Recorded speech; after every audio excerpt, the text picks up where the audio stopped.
clap, bonjour, c'est Amixem. Salut, moi c'est Lucas, j'ai 22 ans et je suis étudiant en psychologie à l'Université Lumière Lyon 2. Je suis bénévole porte-parole et président de Nightline Lyon.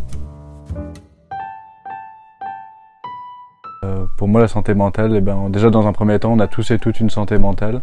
Et c'est comme se laver les dents, on devrait tous et toutes en prendre soin chaque jour. Nightline Lyon, c'est une association créée par des étudiants pour des étudiants et étudiantes.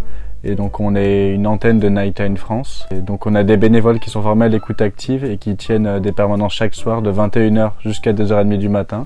Et donc ces bénévoles qui en plus d'être hyper bienveillants, ils respectent 4 principes qui sont la non-directivité, l'anonymat, la confidentialité et le non-jugement. Et donc la non-directivité, c'est quoi? C'est que en fait on fait du soutien par les pairs. Donc on n'est pas des professionnels de santé, donc on va pas donner de conseils. Et que si tu veux parler de ton chat, on va parler de ton chat et on va pas te dire et du coup ton chien, comment il va. C'est quoi les raisons pour lesquelles je peux appeler Nightline Lyon? Je pense pas qu'il y ait de bonnes ou de mauvaises situations d'appeler. Non, c'est vrai qu'à Nightline, on a l'habitude de dire que, effectivement, il n'y a pas de bonne ou de mauvaise raison d'appeler et qu'il n'y a pas non plus de petits ou de grands problèmes. On ne hiérarchise pas les problèmes.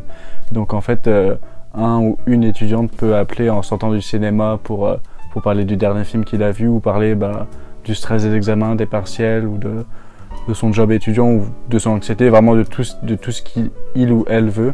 Et il y aura un ou une bénévole en face qui sera là pour l'écouter activement pendant son temps-là. Du coup, j'ai connu l'association, c'était un ami en fait qui m'a demandé des ressources psychologiques pour aller voir un psychologue ou d'autres choses si je connaissais des associations. Et donc, dans un premier temps, je lui ai donné le nom de certains psychologues. Et puis même, je lui ai dit d'aller voir son SSU dans sa fac. Et sauf que comme c'était en pleine crise sanitaire, il m'a dit que les délais étaient un petit peu longs, que c'était compliqué aussi de se déplacer. Et donc moi, pendant mes recherches, je suis tombé sur diverses associations, dont Nightline. Et donc le concept m'a plu tout de suite. Et quelques temps après, j'ai vu sur les réseaux sociaux une promotion. Et je me suis dit, pourquoi pas m'engager dedans. Et j'avais envie de m'engager dans quelque chose qui avait du sens et me rendre un petit peu utile. Et donc c'est comme ça que je suis devenu bénévole. On fait pas mal d'activités entre bénévoles, d'ailleurs c'est très très cool.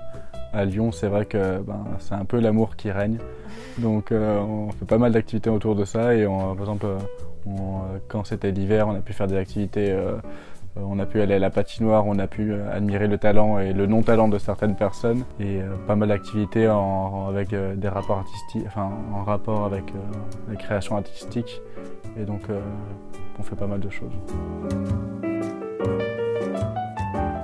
Du coup, il faut aller sur le site internet de nightline.fr et donc sur chaque ville, il y a un petit formulaire à remplir pour candidater, et donc on rentre toutes ces petites informations et après il y aura un ou une bénévole qui nous rappellera pour avoir un entretien, et puis après en fonction, on pourrait être invité à une formation pour être formé à l'écoute active. Et du coup, l'une des conditions pour devenir bénévole, c'est que la grande condition, c'est qu'il faut être étudiant ou étudiante, parce qu'on fait du soutien par les pairs. Donc, voilà. Je pense que j'ai juste besoin de montrer ça. Je sais pas si je donne du contexte ou pas. C'est à Lyon et tout, quand on fait des blagues, c'est pas souvent du second degré, c'est très souvent du premier degré. Du coup, avec des bénévoles, on a décidé de se faire tatouer Same. Et au début, on l'a dit en rigolant. Et au final, on s'était fait tatouer au même endroit et tout, chacune. Alors pour l'instant, on est 2.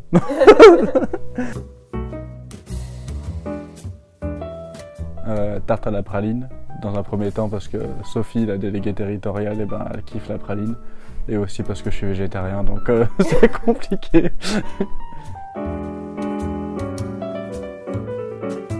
Ça, j'arriverai pas à répondre. Mais je dirais Bellecour quand même, parce que la vue de la Grande Roue, c'est quand même cool. Funiculaire. Le métro C, il sert pas à grand chose.